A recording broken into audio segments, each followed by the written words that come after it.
we are. Hey. Hi, guys. I'm back, but I'm with another friend. Yes, I have two friends. I might have 3 or 4 later on today. But anyway, I'm here with Chris, and she owns a company called Organizing Maniacs.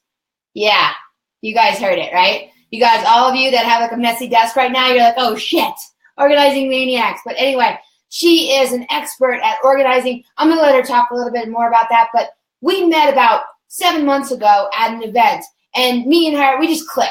And we've been friends ever since. And so everybody, meet my friend Chris, Organizing Maniacs. She's a rock star. What's up, Chris? Glad to have you on.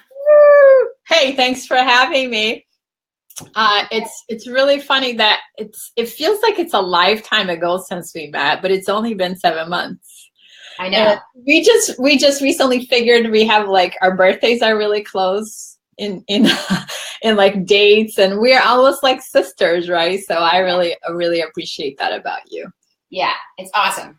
It's so fun. It's like, wow, there's so many similarities. And if we would have just like passed each other on the street, we might not have even given it that, like we might not have even had a chance, right? But we were put in a situation where we were forced to have conversation, and then it was like, wow, this is easy conversation, and this is fun, and she's awesome. And it was really cool. Yeah, and I love how you're always challenging me, you know, because you never let anybody get away with their BS. So I love that your book is like, screw the BS, because you're really good at that. You're just really like, no, not going to let you get away with that. So, and I don't really meet people that often. They're just like really challenging in a way that I respect. You know, like you are definitely one of those people that you call me out on it, and I'm like, all right, you're right. I should just do better. So, right. Yeah. Well, you know, I feel like we all need that person that's just like really honest with us, you know, because, you know, we only know what we know. Like I always say, like we're sitting in our foggy car, you know, and we need people who are like outside the car to like, you know, brush off the condensation and be like, yo, this is what's real and what I see, and then kind of help you out. So yeah, that's such a great analogy. We're sitting in our foggy car and we need somebody to help us see differently. So yeah, thanks for doing that. Yeah, last week you challenged me to take the Impact 52 and sign the movement. So I did. And then this week I woke up and I was like, oh man, it's Friday. I have to impact someone. Right. So I'm going to tell a funny story. So I went to the dentist this morning, and I was like, and I'm always grumpy when I go there, right? Because who likes to have their teeth drilled on? It was just a cleaning appointment, but I'm just really negative on the whole experience. And yeah, I hate it too. It's the worst. The noise. People that know me are always surprised, but I'm like really negative on the office. I'm negative on the people. I'm negative on the experience. So I get there, it's early, and I'm just grumpy. And there's a brand new girl there, right? And I'm like, where's my old lady? I liked her. She already knew my teeth.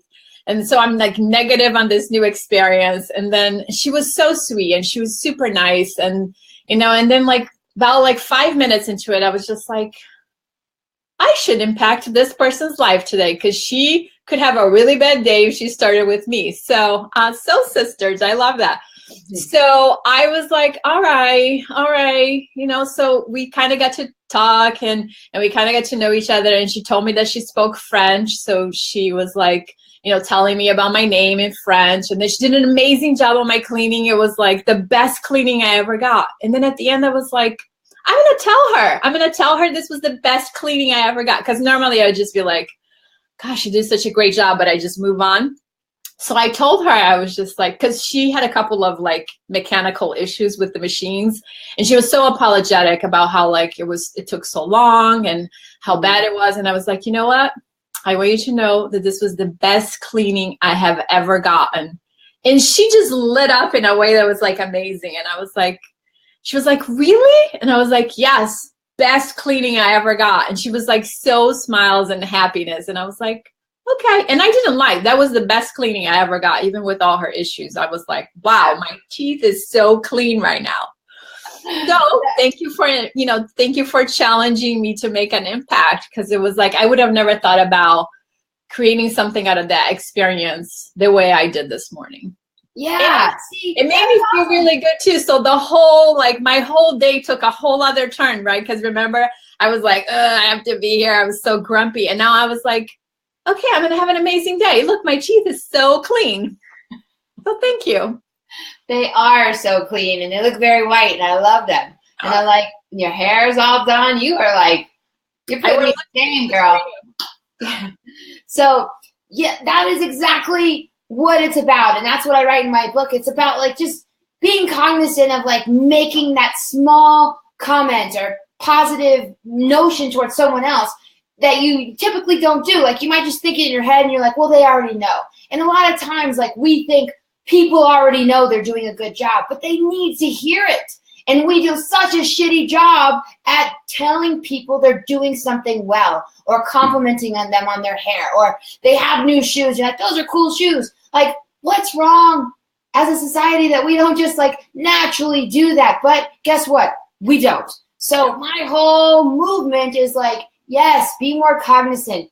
Give someone a compliment. Like, make sure that you're trying to do your best to make someone else's day better. Because just like you said, look what happens. Your day gets better. It's like fringe benefit, right? You get this like extra benefit of making someone else's day by making your own day. I totally agree with that. I think sometimes we take for granted the fact that like, I don't know, just being kind to someone has a huge impact back to us. And another funny story, yesterday I was working with a client and she is 85 and we were just talking about how, you know, how do we get in a better mood? Like, cause when you get to be of a certain age, it's like your body aches and, you know, you lose your friends and life sometimes becomes a little bit lonely and more difficult. So we started talking about like all of the things that we were grateful for. And all of a sudden she's like, oh, I remember this story. And she started telling of, you know, a time when she was at the grocery store. She lost her, you know, she didn't know where her ATM card and somebody paid the bill for her. And she totally lit up when she told that story, right? And I was like, somebody bought her groceries for like under $40, which may or may not have been a lot of money for this person. But the amount of happiness that it caused my clients just for the fact that somebody opened their wallet and they were kind enough to her to just not, you know, because when you're older, like going to the grocery store is not like getting in your car and just getting there. It's like a project, right? You have to like wait for transportation. You have to get yourself out of the truck. And it's like a whole process that they go through. So the fact that she didn't have to go through that whole process again meant so much to her. And that was like such a simple act of kindness. So there's so much to be said about the, you know, the paying forward movement or the Impact 52 movement, where we're actually being kind to others and not really thinking about myself. That I really appreciate that you suggested I sign it, and I look forward to the next year. I'm going to try to keep really good records of what I do and how it impacts me, because I think looking back, you know, it will be an amazing experience and a journey. So I'm looking forward to that. And congratulations on the book. I think that is such a, you know, writing a book is such a process, and it's, you know, we pour our hearts and our souls and everything else into it. And it's like giving birth, and you gave birth to this beautiful thing that so many are going to be impacted by, and they're going to learn from you. And you are such an amazing coach. There are so many awesome things that I'm expecting from you. So congratulations. Well, thank you so much. And that means the world to me, because I have the utmost respect for you just as a person, as a businesswoman. You know, everything that you do, I admire. And so when you say that, that compliment means just a little bit more. So I really appreciate it. That story that you told about the older woman, it's so true, because, you know, my Nana, who is the, you know, closest person to me, and I dedicated this book to her, and you guys will see her in the first page. It says, you know, dedicated to my Nana, and has her on a treadmill. And then when she was on that treadmill, she was 85 years old, and she was with me in the gym, and she was just walking. And this was right before she actually fell and broke her hip, which is like a whole nother Oprah, but whatever. She's 91 now, and she says it is sometimes she looks in the mirror and it saddens her, because she feels like this vibrant person inside, and then she sees this old woman's face, and it's like, how does she get out of that mood? Like, And it is the little things. It's like the little things for those people. And I always, like, when I'm in the grocery store, and I write about this in my book, I'm always like super hyper vigilant about older people around me and if they need help, because I know that my Nana, you know, she's in Norfolk, Virginia, and I'm in Denver, so I can't really help her that much except for when I go visit. And so I figure I'm going to help somebody else's Nana that's like far away. And like, so that's one big key that you can say, like, if you guys are looking for things to do for the Impact 52 movement, the next time you go to the grocery store, watch. The more aware you are, the more cognizant you are of your surroundings, you'll find a way to help somebody. Every time I go to the grocery store, I reach something high for somebody. I pick something up heavy because I'm like, you know, the like big, strong, tall girl with a mohawk, and they look at me like a little bit like, well, she's a little scary, but she's helpful. Okay, cool. Yeah. And every single time I find a way to help somebody, and it's not because I'm there to help them. I'm just there open and ready and willing. And I think that's the whole message, is I just want you guys to just like be in that mindset of like ready and willing to help, give a compliment, bring something positive, because in the end, it's going to help you like tenfold. So I absolutely love that, because, you know, I think we all have parents or grandparents that live far away from us, right? And if we look at it as like, I mean, you know, just not to be cliche, but it does take a village, right? And if we were looking out for our neighbors or for the people around us, and if we were just to do things for people like they were our parents, there's so much community around that, right? And I mean, like, I have neighbors that are like older, you know, that we shovel their sidewalk in the wintertime. But if we were to do more things for them, right? And then somebody else is doing something for, like, you know, my parent or my grandparent or whatever, then we're all helping each other, and then everybody is getting impacted. So I absolutely love this movement, and I hope, you know, lots more people are going to take you up on your offer and actually, you know, create a way to just really share on this impacting of others. So yeah, you brought up a good point too, because I'm thinking to myself, I should start like an Impact 52 page or something where. Good, yeah. So we can hear our stories. Yeah, when you make the impact, you can post your story, right? Yeah.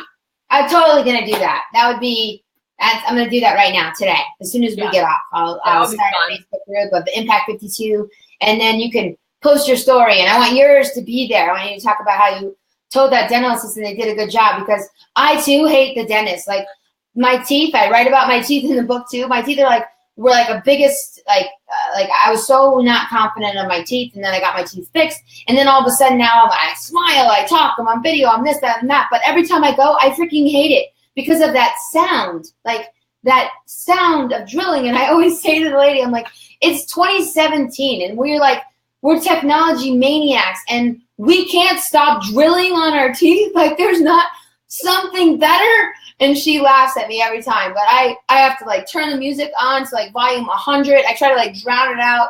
And but you're right. Like, if I just maybe had a really good experience and I called that out, then maybe next time I wouldn't dread it so much. Yeah. Or at the very least, right? Couldn't they invent some machines that are not so loud? I know. Like, I don't even get it. Like, it's like Neanderthal. We're like, hey guys, guess what? Like, look, me and Chris are on video talking live. You're still drilling on my teeth with like 1930 equipment. I don't get it. That is correct. Yeah, I feel like I've been all over the country today, but that's like, yeah, technology takes us everywhere, and we have, you know, we're impacting people all around the world, and we're still drilling our teeth with machines that were like probably from the beginning of dentistry. So, hey, somebody out there needs to impact our lives with some silent machines. Exactly. Anyone watching this, if you can invent something that gets rid of the plaque without,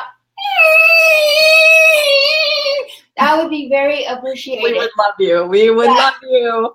We'll love you forever. We'll come visit you. You might not want that, but we'll do it anyway. So I do have, before we leave, I do have one question for you though. Oh God. So when you wrote this book, what was one thing that you really wanted to accomplish with it?